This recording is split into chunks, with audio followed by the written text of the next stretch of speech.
Good Tuesday morning, world economic news, and we'll start with this chart, which is the Financial Times putting together a chart of where the trouble is where the oil is, and how much better it was when the dictators dictated properly. Morocco, no trouble there, far left, moderate, peaceful protests, but protests quand même. Algeria, riots and small-scale protests, tough police response. Tunisia, widespread protests led to the resignation of Ben Ali. Libya, we know what's going on. Lebanon, pre-existing political divisions, indeed.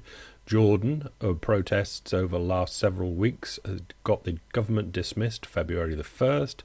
Egypt, we've got an idea what's going on. Bahrain, protests have turned violent, 6 deaths reported.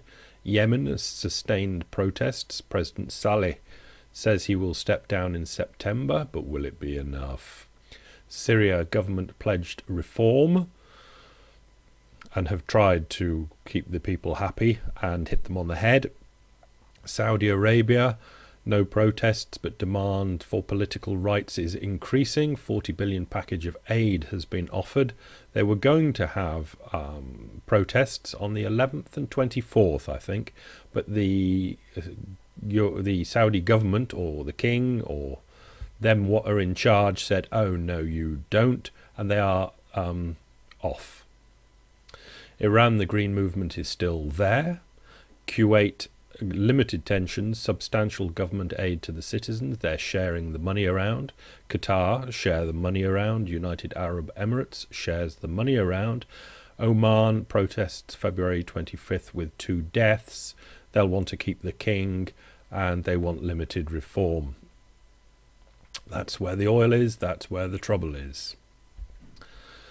This, number 2, is non-manufacturing services PMI for February 2011, and you've got most of the world. China is slightly contracting. Anything over on the left there in red is contracting. Anything towards the right, and the further right you go, is expanding, and anything above the horizontal line is already good, and anything below is bad.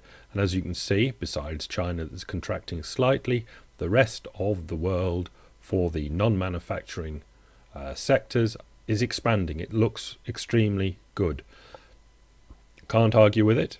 It looks good for the first half of 2011. This is Paul Krugman, so it's New York Times. Getting a bit more serious, Larry Michel wrote recently about the overselling of education, pointing out that the college wage premium, after rising sharply in the 80s and 90s, has stagnated lately. Indeed, here's the ratio of earnings for full-time working men with college degrees versus those with high school, just high school. And that's the ratio. It looks as though it's, you get, would that mean 1.8 more in 1.8 more in wages over and above the just high school graduates, as opposed to that's what you get if you're a college graduate. And it's flat. You're not getting any more above, any more bang for your buck by going to college, but it's still worth doing for the moment, I think, by looking at that. This is the employment on non-farm payrolls, and this is manufacturing in the United States, and you can see the shape of it from 1940, like somebody's punk haircut. And it was really up in 1980, but since 1980 it's been coming down and down. Manufacturing ain't what the United States does anymore, and a lot of the Western world doesn't do this manufacturing thing anymore, and time will tell whether that is a mistake or not. The Intelligencer, Wheeling News Register, predatory lending practice hits home. Wheeling family fights back in court. Wheeling, while browsing the internet in 2006, a pop-up ad for home refinancing appeared on Laurie Brown Jefferson's screen. Her interest piqued. She entered her information on a few different sites, each promising to refinance her current mortgage for less interest. Not long after, Detroit-based Quicken Loans responded, and after completing the loan application process and having her property at 111 12th Street in Wheeling appraised, Jefferson received a loan for more than $144,000. Now, nearly 5 years later, Jefferson and her daughter, Monique Brown, will receive $2.1 million in punitive damages and more than $3 million overall for what Ohio County Circuit Court Judge Arthur Recht deemed to be textbook example of predatory lending practices in one of the largest such verdicts in the country. Moving on, reasons to be cheerful. This is, I forget where this was actually, but it reads, despite the gloom and doom about the UK economic performance, the overall position relative to other countries has actually been rather good. The UK has the fastest growth in per capita GDP of the 6 major advanced countries since 1997. Even including the savage downturn of the past few years. Part of this was due to labour market policy supporting high employment rates.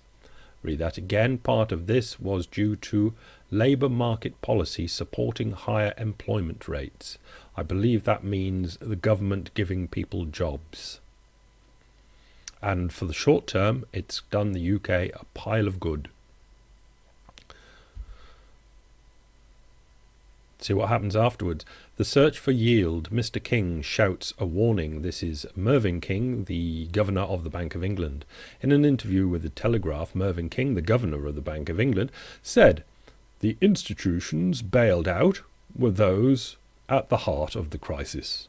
Hedge funds were allowed to fail. 3,000 of them have gone. But banks weren't. Could there be a repeat? Yes. The problem is still there. The search for yield goes on. Imbalances are beginning to grow again." This is Grigor. Is it Grigor? Anyway, forget who it is, but you can follow the link to see who it is. Right, Mervyn King never raises his voice, but in this little quote, he is shouting, and we need to listen because the bankers are not going to. You see, the search for yield, which was from his little quote there, the search for yield is a euphemism for seeking out risky bets, using other people's money to make them and not worrying because you know the creepy government people will force those scabby voter people to bail you out if the ball lands on black, not red. The Telegraph. Marine Le Pen would beat Nicolas Sarkozy in a presidential election. They've just had a bit of a sondage, a poll, and the National Front, the far right-wing girl, daughter of Jean-Marie Le Pen, who's now retired, I think she gets 23%, Sarkozy gets 21%, and the Labour Party 21%. It's always a danger when things go bad that people go to the right wing. I'll leave it there, I could say more. Financial Times. Reuters gives us, Greece says Moody's downgrade is completely unjustified. Reuters. Greece says timing, size of downgrade are incomprehensible, and they raise questions. Reuters says Greece says Moody's downgrade shows need for tighter regulation of the rating agencies. And a little note from the Alphaville people here comes in. Incidentally, note the casual lack of substantive counter-argument on the Greek government's part. Yeah. Independent in Ireland says voter betrayal. FG, Fianna Gael and the Labour Party, who have got together to make the new government, to ditch pledges on the economy. They will brazenly follow Fianna Fáil's 4-year austerity plan as Labour protects public sector. The Fianna Gael Labour coalition government is to implement in detail the outgoing government's 4-year austerity plan as approved by the EU IMF, the Sunday Independent can reveal. Are we shocked? It's what do you say? I don't know. Leave it with you. That's the end. Goodbye.